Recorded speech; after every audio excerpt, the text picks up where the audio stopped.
Cyborg, Aquaman, The Flash. The recent additions to the Justice League may be new to the cinematic universe, but their history in the comics spans decades. Hey everybody, I'm Ray Fisher. Stepping into the shoes of these iconic superheroes was a challenging but incredibly exciting task for us all. But what was most thrilling was delving into the hearts of these characters.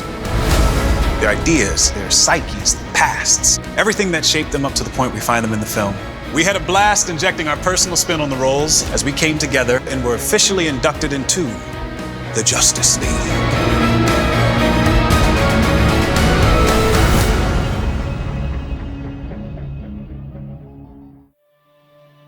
Check this out. This is DC Comics Presents number 26, the very first introduction of the character Victor Stone, aka Cyborg. Now here he is talking to his father in Star Labs. You screwed up this experiment. You should have left me the way I was. At least I'd be dead by now instead of trapped inside this mechanical body. Ever since the beginning, Victor Stone struggled with what he had become. Once an all-star college athlete with a genius-level intellect, he was now a walking, talking science experiment, an outcast who constantly referred to himself as a freak and a monster. But whether he liked it or not, Cyborg represented a new type of superhero, the perfect hybrid of man and machine. He was a character ahead of his time. Back in 1980, when he first stepped onto the scene, the internet wasn't even invented yet. But as technology in our world evolved, so did Cyborg's powers. Among these powers are flight, super strength, unlimited access to data, and an ever-evolving arsenal. Cyborg's ability to interface with any and all technology makes him one of DC's most relevant superheroes in this digital age, and an essential member of the Justice League. Portraying someone whose humanity is wrestling with the alien technology inside of him was an exciting challenge for me, even if that meant I had to wear pajamas all day on set. Check out more on that and what it was like to bring this compelling character to life. Can't believe it, man. To see all these guys in costume ready to go. Got half a ping pong ball taped to my eye, but there are worse things that could happen to you. What I'm wearing, this is a performance capture suit. We got the dots here to capture all the joints and mobility and motion that Cyborg's going to be having. Chest light here, so you can see the core of Cyborg glowing. And we've got the ping pong ball with the LED lights on it, that the shadows fall in appropriate places on other people. The biggest challenge for me would probably be acting as if I am in this heavier gear. I look around and I see Batman in the bat suit, I see Wonder Woman in her gear, everybody's looking really cool. And I look down at me and I'm just in the pajamas. And I'm thinking, you know what, we'll get it in post. But it actually gives me a little bit more to work with. But that's also a situation that Cyborg is going through in the context of the story. He can't take off his costume. He can't live that normal life that everybody else can just take off the cowl and hang up the boot and just go off and be their alter ego. He can't do that. So I feel like it's a little bit of fuel for the fire, if that makes any sense. That character's got a really interesting journey because he has to come to grips with whether or not he would rather be dead. Because is he actually alive? Is the human part of him still existing? To have an actor who actually can make you care about them, it's just a testament to how good an actor Ray is. Physically, the training has been rigorous. About 5 days a week, 2 hours a day, put on about 20 pounds of muscle, or what I hope is muscle. What I hope is muscle. It feels good to have that discipline because Victor Stone, before he became Cyborg, was a college athlete. Back in 1980, when George Perez and I created Cyborg, he was sort of an outlier. Now he's the vanguard. He is what we are becoming because as our natural parts fade, they're being replaced by tech. They're being replaced by computers inside of us. Jeff Johns, and he was writing the Justice League, and put him in there and took him to the next step and moved more into the current time period. He understood that this is a character who lives in the internet in a way that he could see what's happening all around the world. Is Steppenwolf there? Sorry.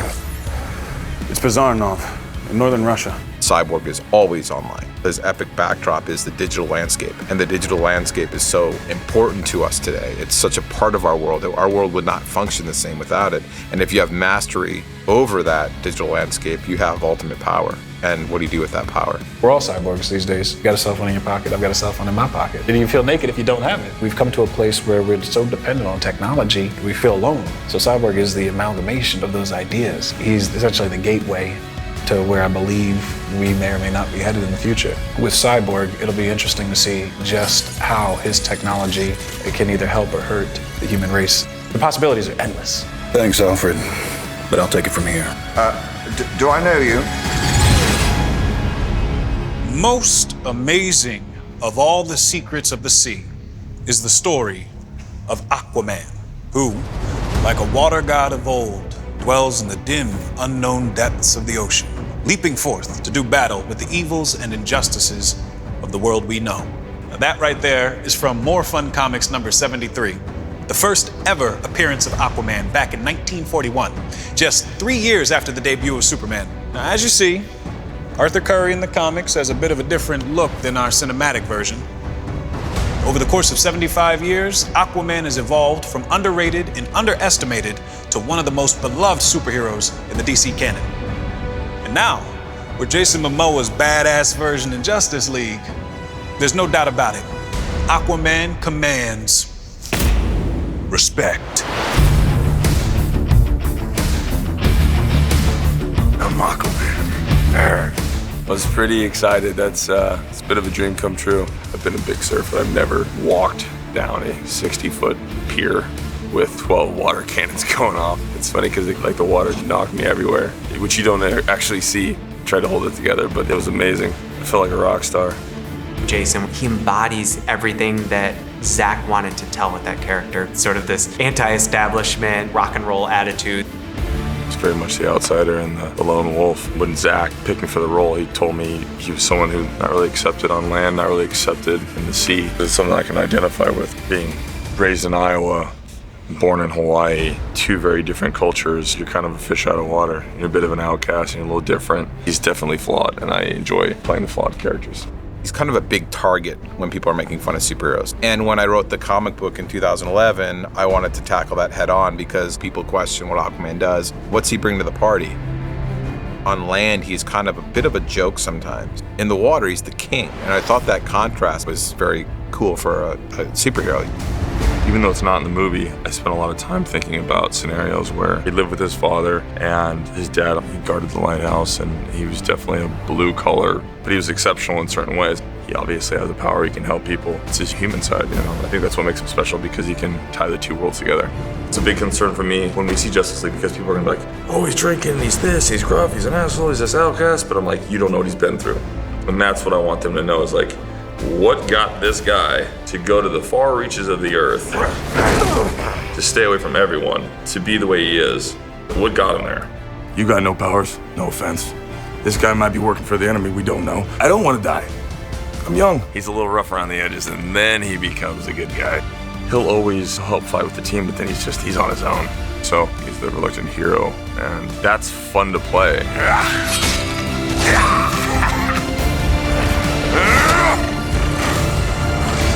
Ride ain't over yet. My man.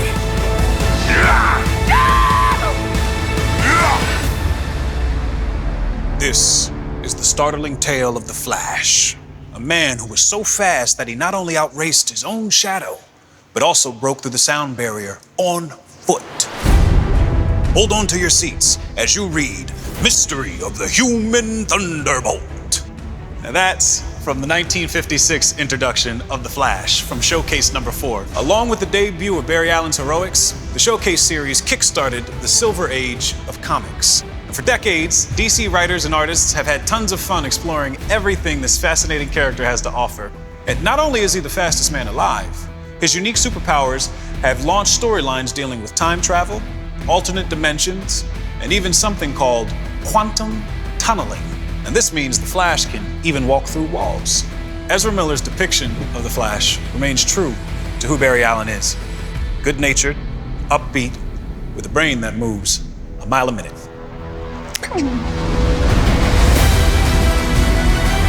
It's someone who can run into our ideas about physics, about how the world works. It's a character very much inspired by physics and by the works of Nikola Tesla that's made the Flash such an interesting character for all of its history. He's a scientist who studies these ideas. He steps beyond our usual parameters of perception. Barry Allen, for me, he always felt like he was us because he was a normal guy. He was trying to do his best and a little awkward, and he got hit by a bolt of lightning by accident, developed these powers, and is trying to do the best he can with them. So for him, he's trying to use it for good. He has a really good heart. In a certain way, it's almost like he has humility, which is sort of rare on a superhero. Jeff Johns and I talked about this one issue of The Flash. He saves a group of people as a building is falling. But then they're all standing out on the street and they're like, we don't have anywhere to live. And he's like, 1 second. And he builds their home back, you know what I mean? Because he can study architecture really quick. That moment is so representative of the type of hero that he is. You know, this altruistic figure and someone who has an open heart. I've been interested in to inform the physicality of this person who's moving in a way that we don't understand. How does he get going? Or when he's slowing down his molecules, what does that mean for his breath? And then how does he stop? Maybe when he's coming to a stop, it's like and when he's in motion, when we kind of come into his perception, flash time. Fascinating, the idea that like your mind quickens, which means your perception slows to meet the speed at which you're going. The time that no one would ever see. Like, what does that look like? This massive current running through him. It's the funnest thing in the world. I'm talking about it like it's serious. And I'm a crazy person. And they say, yes, you can pretend to be a superhero. Wait, why am I'm blowing my cover right now. This is a terrible idea. That's rude.